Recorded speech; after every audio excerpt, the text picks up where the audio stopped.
أحمد خضيري. رياضيا نتكلم، أنا ابن نادي العدالة، ترعرعت في هالنادي من يوم كنت صغير. لعبت في الشباب، لعبت في الفريق الأول كرة القدم.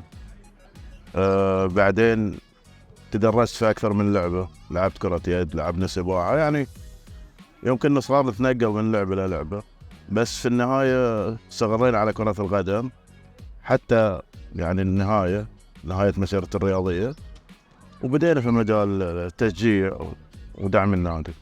الفعلية نقدر نقول يمكن من عام 2009.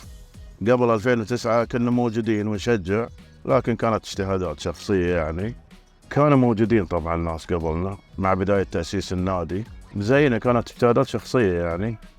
والله احنا الآن سجلنا أهازيج، اللي أخرنا طبعا انطلاق مجموعة فرسان الواحة. الموسم الجديد تأخرت شوي، راحت علينا مباراة، بدينا من المباراة الثانية وجانا التوقف. احنا مشكلتنا في الأهازيج ان احنا ما نقدر نسوي بروفات لأن ما نملك مكان.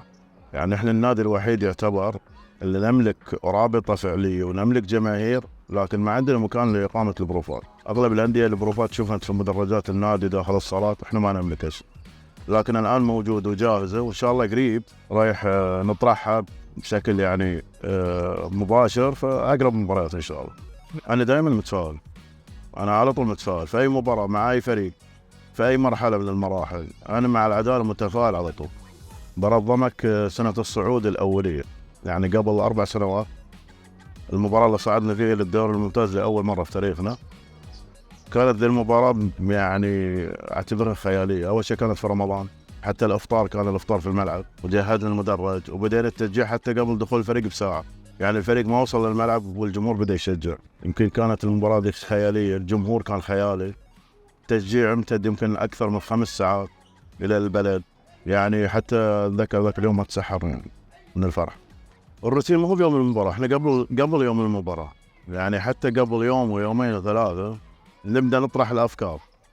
شو الفكرة اللي راح تطبق في المدرج حسب الإمكانيات المتوفرة طبعا؟ شو الفكرة، شو الخطة، كيف راح يكون مثلا الإعلام، كيف مثلا بداية التشجيع، متى راح نبدأ، شو الخطة الفعلية اللي راح تصير في المدرج. يعني احنا كل مباراة نحاول ان نطرح فكرة وننفذها.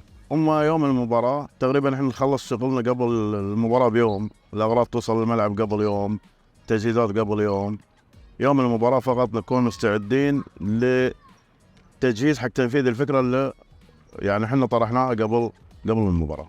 والله يمكن قبل 8 سنوات في احد المباريات صارت معانا واحنا نشجع بالمايكات اللي من البطاريات، اضطرينا بين الشوطين نبدل البطاريات للضعف، نضاف البطاريات، فاستبدلنا البطاريات وحطينا البطاريات الباقي تحت. انتهت المباراة 2-2 وكان في احتقان قوي على الحكم، فالحكم للأسف انه مر من جهة المدرج اللي احنا فيه، فأحد الجماهير أخذ البطارية وحذف، ما جت على الحكم، جت على أحد الضباط اللي موجودين خلف الحكم. فبالتأكيد يعني أول سؤال منه رئيس الرابط، خذوني للقسم، جلسنا بين سين وجيم يعني، والحمد لله بعدين حلت الأمور. يعني كانت هذه من أصعب الأمور اللي مرت عليه في المدرب. أنا عندي 3 كلمات. الكلمة الأولى طبعا حق إدارة النادي برئاسة الذهبي أبو محمد عبد العزيز المضحي في المرحلة السابقة السنوات الماضية، وأيضا لأخوي العزيز الأستاذ حسن الخميس. حقيقة صراحة يعني هم كانوا، وحتى الرؤساء السابقين عشان لا ننساهم، ما أبغى أنسى أحد، كانوا صراحة هم الداعمين لنا، وهم اللي وقفوا يعني الرابطة على رجلها. أصبحت الآن رابطة العدالة من الروابط اللي يشار لها بالبنان، من الروابط اللي على مستوى عالي على مستوى المملكة.